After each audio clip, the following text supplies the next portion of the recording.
이에 다윗이 그와 함께한 백성을 찾아가서 천부장과 백부장을 그들 위에 세우고 다윗이 그의 백성을 내보낼 새 3분의 1은 요압의 휘하에 3분의 1은 스루야의 아들 요압의 동생 아비새의 휘하에 넘기고 3분의 1은 가드 사람 이때의 휘하에 넘기고 왕이 백성에게 이르되 나도 반드시 너희와 함께 나가리라 하니 백성들이 이르되 왕은 나가지 마소서. 우리가 도망할지라도 그들은 우리에게 마음을 쓰지 아니할 터이요 우리가 절반이나 죽을지라도 우리에게 마음을 쓰지 아니할 터이라. 왕은 우리 10,000명보다 중하시오니 왕은 성읍에 계시다가 우리를 도우심이 좋으니이다 하니라. 왕이 그들에게 이르되 너희가 좋게 여기는 대로 내가 행하리라 하고 문 곁에 왕의 섬에 모든 백성이 100명씩 1000명씩 대를 지어 나가는지라. 왕이 요압과 아비새와 이때에게 명령하여 이르되 나를 위하여 젊은 압살롬을 너그러이 대우하라 하니 왕이 압살롬을 위하여 모든 군 지휘관에게 명령할 때에 백성들이 다 들으니라. 이에 백성이 이스라엘을 치러 들러 나가서 에브라임 수풀에서 싸우더니 거기서 이스라엘 백성이 다윗의 부하들에게 패하며 그날 그곳에서 전사자가 많아 20,000명에 이르렀고 그 땅에서 사면으로 퍼져 싸웠으므로 그날의 수풀에서 죽은 자가 칼에 죽은 자보다 많았더라. 압살롬이 다윗의 부하들과 마주치니라. 압살롬이 노새를 탔는데 그 노새는 큰 상술이 번성한 나무 가지 아래로 지날 때에 압살롬의 머리가 그 상수리 나무에 걸리며 그가 공중과 그 땅 사이에 달리고 그가 탔던 노새는 그 아래로 빠져나간지라. 한 사람이 보고 요압에게 알려 이르되 내가 보니 압살롬이 상수리 나무에 달렸더이다 하니 요압이 그 알린 사람에게 이르되 네가 보고 어찌하여 당장에 쳐서 땅에 떨어뜨리지 아니하였느냐. 내가 네게 은 10개와 띠 하나를 주었으리라 하는지라. 그 사람이 요압에게 대답하되 내가 내 손에 은 1000개를 받는다 할지라도 나는 왕의 아들에게 손을 대지 아니하겠나이다. 우리가 들었거니와 왕이 당신과 아비새와 이때에게 명령하여 이르시기를 삼가 누구든지 젊은 압살롬을 해하지 말라 하셨나이다. 아무 일도 왕 앞에는 숨길 수 없나니 내가 만일 거역하여 그의 생명을 해하더라면 당신도 나를 대적하였으리이다 하니 요압이 이르되 나는 너와 같이 지체할 수 없다 하고 손에 작은 창 셋을 가지고 가서 상수리 가운데서 아직 살아있는 압살롬의 심장을 찌르니 요압의 무기를 든 청년 10명이 압살롬을 애워싸고 쳐 죽이니라. 아멘. 오늘 이 시간에는 압살롬의 마지막의 모습, 압살롬의 몰락, 압살롬의 최후의 모습을 우리가 살펴보려고 합니다. 다윗을 태양에 비유한다면 압살롬은 아마 달이 되어지겠죠. 달은 태양빛을 받아서 그 빛을 반사시켜서 빛나는 존재가 바로 달입니다. 그런데 이 달 같은 압살롬이 태양이 되겠다고 결심한 거죠. 그래서 반역을 일으켰습니다. 오늘 우리는 이 18장에서 그 달의 몰락, 압살롬의 몰락을 우리는 보게 되어집니다. 하나님만이 정하실 수 있는 이스라엘의 왕을 넘본 건 아버지 다윗의 자리를 탐한 죄 그 외에 하나님의 자리, 하나님의 주권을 침해한 심각한 범죄였던 겁니다. 그는 아버지에게 반역한 것뿐만 아니라 하나님의 영역을 침범한 죄도 범했던 거죠. 오늘 본문의 말씀을 보게 되어지면 다윗이 망명길에 올랐고 그리고 요단강을 건너서 마하나임 성에 임시 정부를 세우게 되어집니다. 반란군과 싸우기 위해서 그곳에서 그는 다시 군대를 재편하게 되어지죠. 자, 1절 2절의 말씀을 봅니다. 이에 다윗이 그와 함께한 백성을 찾아가서 천부장과 백부장을 그들 위에 세우고 다윗이 그의 백성을 내보낼 때 3분의 1은 요압의 휘하에, 3분의 1은 수리아의 아들 요압의 동생 아비새의 휘하에 넘기고 3분의 1은 가드 사람 이때의 휘하에 넘기고 왕이 백성에게 이르되 나도 반드시 너희와 함께 나가리라 하니 아멘. 이제 군사를 3분의 1씩 나누기 시작합니다. 3분의 1은 요압에게, 그리고 3분의 1은 아비새에게, 그리고 나머지 3분의 1은 이때에게 맡깁니다. 우리가 잘 알듯 요압과 아비새는 다윗과의 오랜 친구였고 그리고 가족이었습니다. 근데 또 한 사람, 군대 장관쯤으로 세워놓은 이 이때라는 사람은 우리가 그렇게 익숙하지 않죠. 우리가 전에 보았던 대로 이때는 가드 사람이었고 블레셋 사람이었습니다. 이방 사람인 그가 다윗 성으로 이주하여 온 사람이었던 거죠. 그런 그가 다윗이 왕좌를 버리고 망명길에 이르게 되어질 때, 그 광야길로 올라갈 때 그 다윗을 따라서 내가 가진 모든 것을 다 버려두고 다윗을 따랐던 사람 중에 한 사람이었습니다. 이때야 네가 따라올 게 아니야. 너는 이방 사람이잖아. 나를 따라오지 않아도 돼. 네가 있을 곳으로 가. 네 왕이 있는 곳으로 가. 그때 이때가 대답합니다. 15장 21절 말씀에 왕이 어디로 가든지 내가 왕을 따라가겠습니다.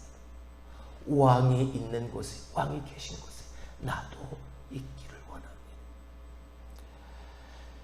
그런 사람이었습니다. 그런 그를 다윗은 다시 예루살렘의 성에 돌려보냈죠.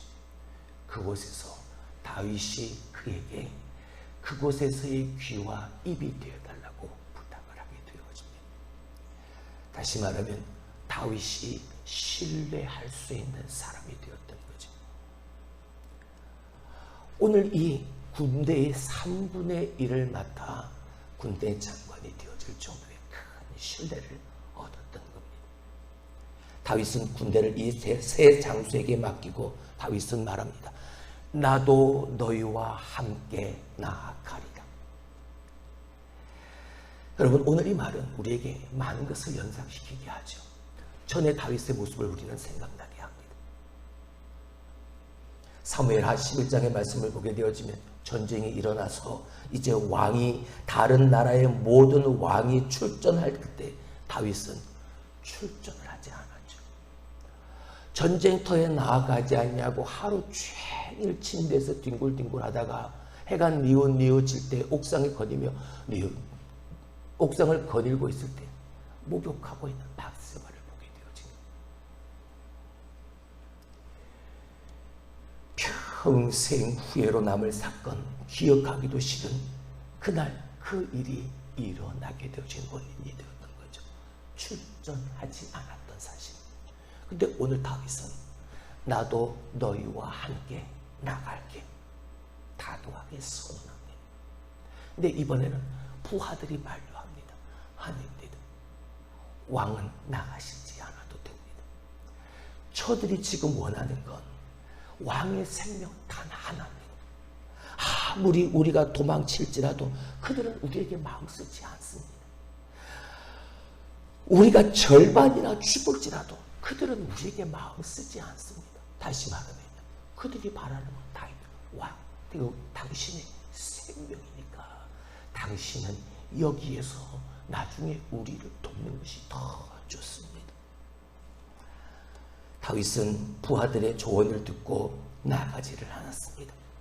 그리고 이어지는 4절 5절의 말씀을 보게 되어지니까 문 곁에 서서 출전하는 사람들을 일일이 전송하고 있습니다. 근데 이상한 말을 하죠.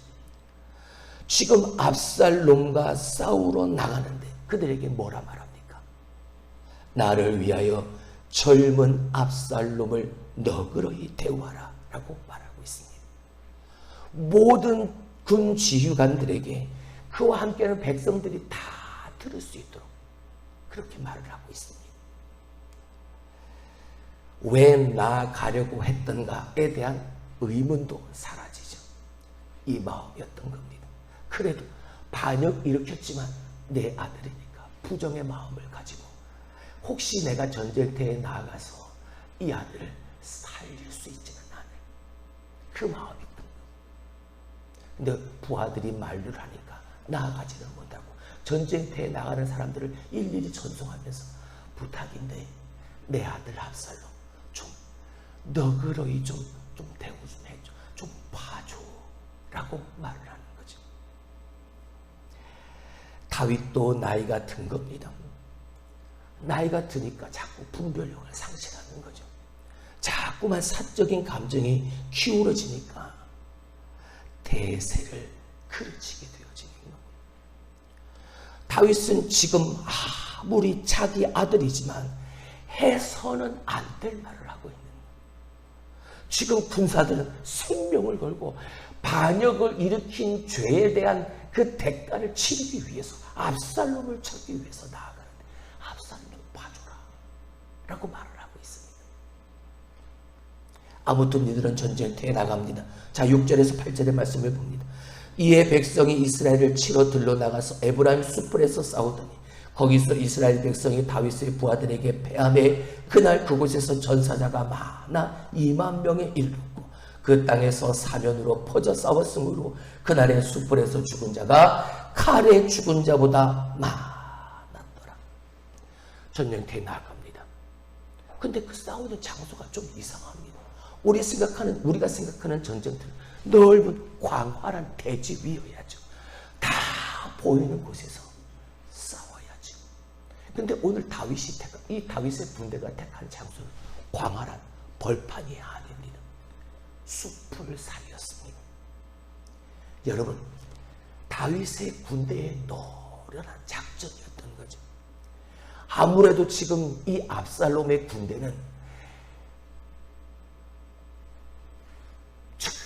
이스라엘 전체 이스라엘에서부터 불러 모은 사람들로 이루어진 군대다 보니까 얼마나 많은 수의 군대가 모였겠습니까? 도망 다니던 다윗에게 남아있던 군대의 수와 비교하면 비교도 되어지지 않을 그 군대였던 거죠. 그래서 다윗의 군대가 택한 방식이 바로 이거였던 겁니다. 광활한 벌판에서는 그 세력이 밀릴 수밖에 없지만 이 숲을 사이사이에서는 1대1로 싸울 수 있기 때문인 거죠. 숫자가 많으면 더 불리한 장소였던 이곳을 택한 겁니다. 그래서 이곳에서 다윗의 군대는 승리를 갖게 되어지죠. 그곳에서의 전사자가 무려 2만 명이라고 성경은 기록하고 있습니다. 그리고 칼에 죽은 자보다 숯불에서 죽은 자가 더 많았다고 기록하고 있죠. 성경을 계속해서 깊이 읽다 보면 오늘 성경에서 이야기하고 있는 핵심은 이 전쟁에서 누가 이겼느냐가 아닙니다. 전쟁에서 누가 이겼느냐가 중요하다면 이 전쟁에 대한 기록은 자세했을 겁니다. 근데 단 한 줄에 불과합니다. 전사자가 2만 명이 넘었더라. 이걸로 전쟁에 대한 이야기는 끝. 그러면 오늘 성경의 말씀은 어디에 초점을 맞추고 있는가? 압살롬의 죽음에 초점을 맞추고 있는 거죠. 이 전쟁에 대한 이야기가 전사자가 2만 명 되었다. 그걸로 끝나고 다시 초점은 압살롬을 향하고 있습니다. 성경의 관심은 바로 그것이었던 거죠. 압살롬이 어떻게 망하는가, 달이 어떻게 몰락하는가, 하나님은 그걸 보여주고 계신 겁니다. 그러니까 그곳에서 전사자의 수가 2만 명에 이르렀다. 이걸로 전쟁은 끝. 그리고는 다시 압살롬에게 초점을 맞춥니다. 자, 9절의 말씀을 봅니다. 압살롬이 다윗의 부하들과 마주칩니다. 압살롬이 노새를 탔는데 그 노새가 큰 상수리 나무 번성한 가지 아래로 지날 때에 압살롬의 머리가 그 상수리 나무에 걸림에 그가 공중과 그 땅 사이에 달리고 그가 탔던 노새는 그 아래로 빠져나갔지라. 전쟁에 대한 이야기는 그 한 줄로 끝났고 이제 압살롬의 죽음의 모습을 성경은 보여주고 있습니다.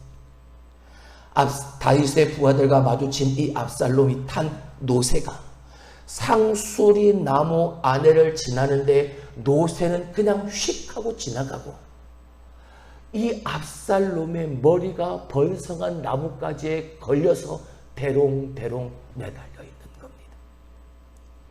자, 여기서 우리가 한 번 더 확인하고 넘어가야 할 것이 있습니다. 자, 우리 앞으로 넘겨서 사무엘하 14장 25절 26절의 말씀을 봅니다. 사무엘하 14장 25절 26절.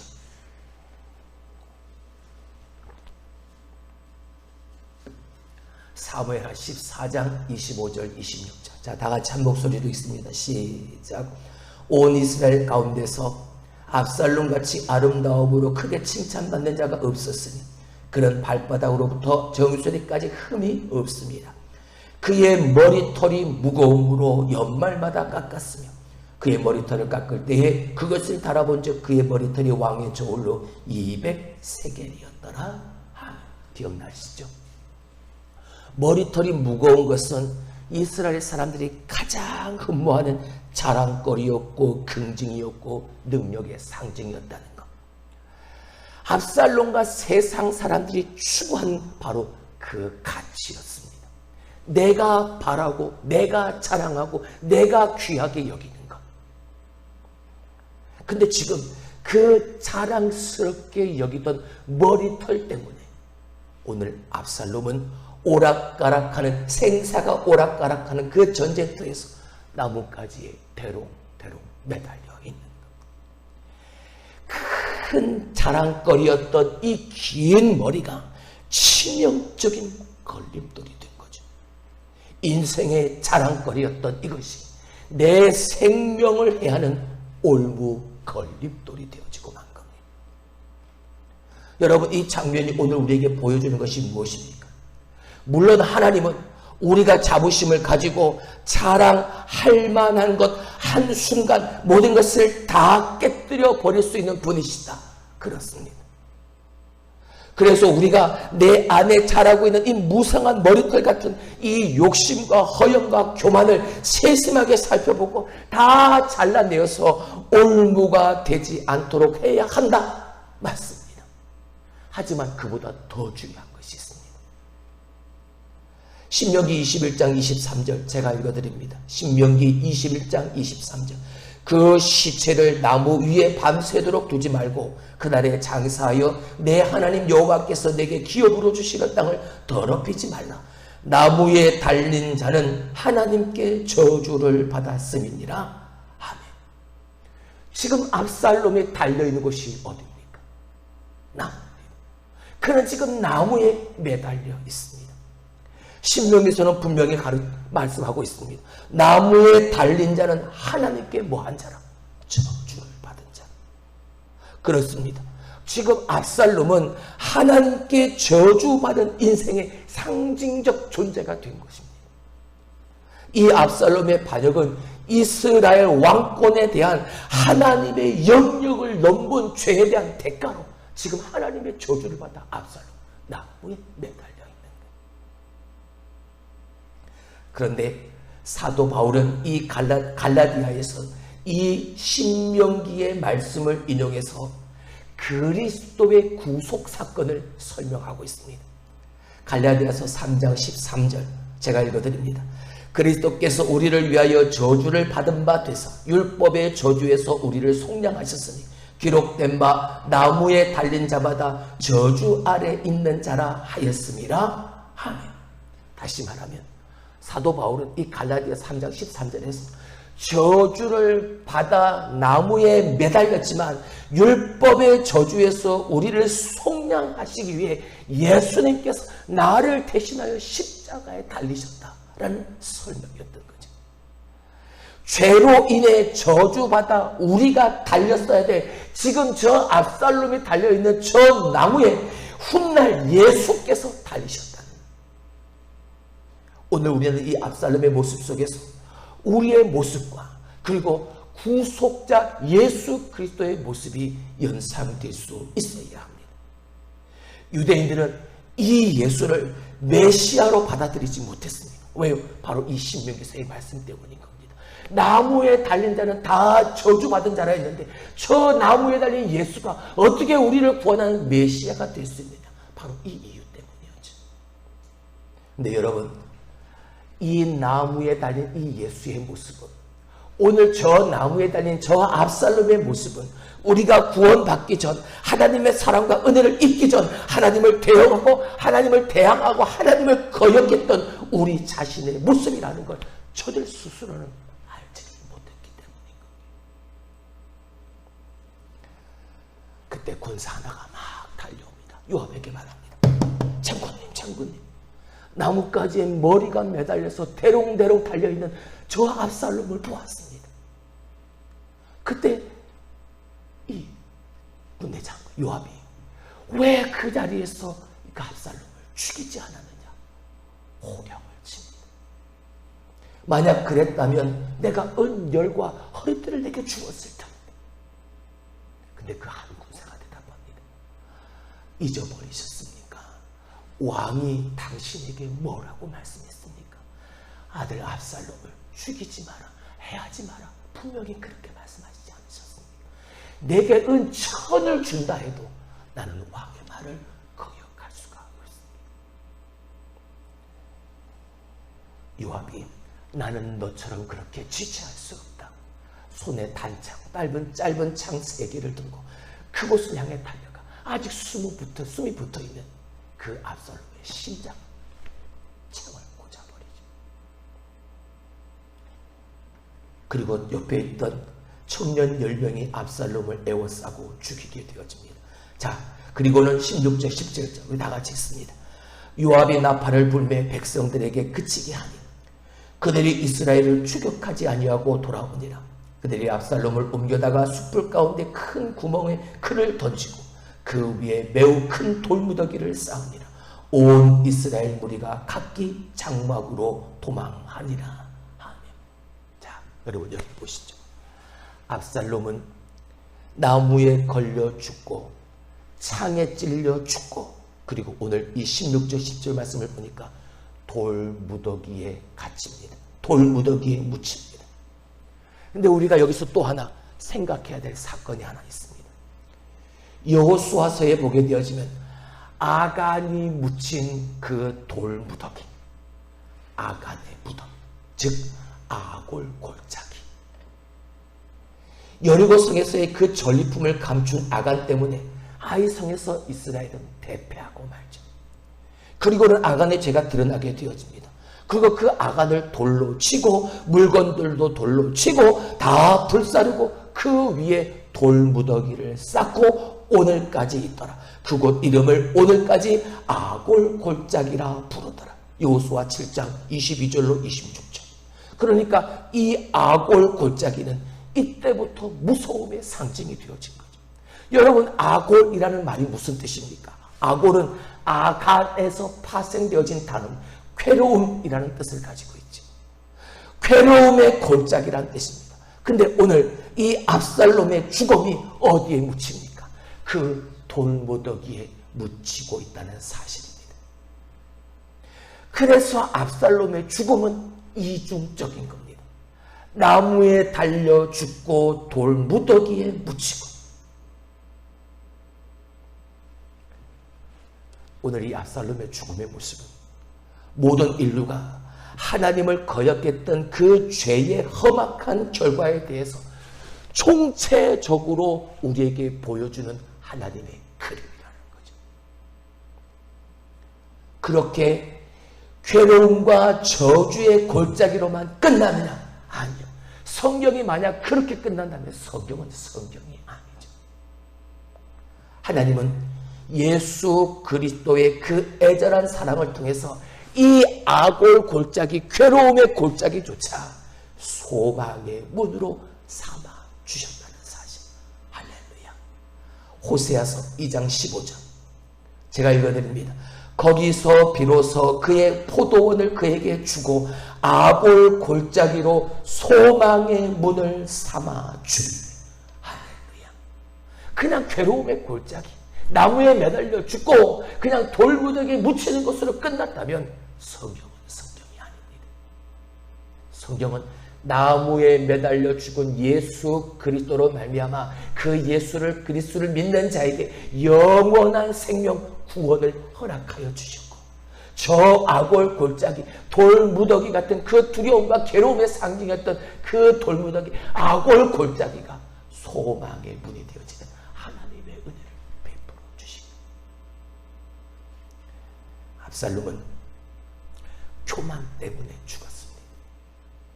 교만 때문에 그는 몰락하고 말았습니다. 그가 그렇게 자랑하던, 내가 가지고 있던 내 것, 그렇게 자랑하던 그 머리털이 그를 방해하고 그에게 오히려 걸림돌이 되어지고 말았습니다. 그리고는 또 한 사람의 교만, 그 교만한 요압 장군에 의해 죽임을 당하게 되어집니다. 아버지 다윗의 사랑에도 불구하고 압살롬은 그 몰락의 자리에서 벗어나지 못했습니다. 인간의 사랑에는 한계가 있습니다. 하지만 하나님의 사랑은 압살롬과 다를 바 없는 우리를 대신해서 압살롬이 달린 그 자리에 예수님을 달리게 하셨고, 그가 묻힌 그 돌무더기, 그 괴로움의 골짜기조차 하나님은 소망의 문으로 삼아주셨습니다. 할렐루야. 우리는 그 은혜가 너무 감사합니다. 그래서 그 하나님의 그 은혜 앞에 오늘도 감사함으로 나와 그 하나님을 예배하는 거죠. 오늘도 저와 여러분이 그 사랑을 기억하고 찬양하고 감사하는 하나님의 이 은혜의 역사가 오늘도 나무에 내가 그렇게 매달려야 하는, 내가 오늘도 그렇게 묻혀있는 이 돌무더기를 소망의 문 삼아주시는 하나님의 그 은혜와 하나님의 그 역사가 여러분의 삶에 고스란히 심겨지는 복된 하루가 되어질 수 있기를 주님의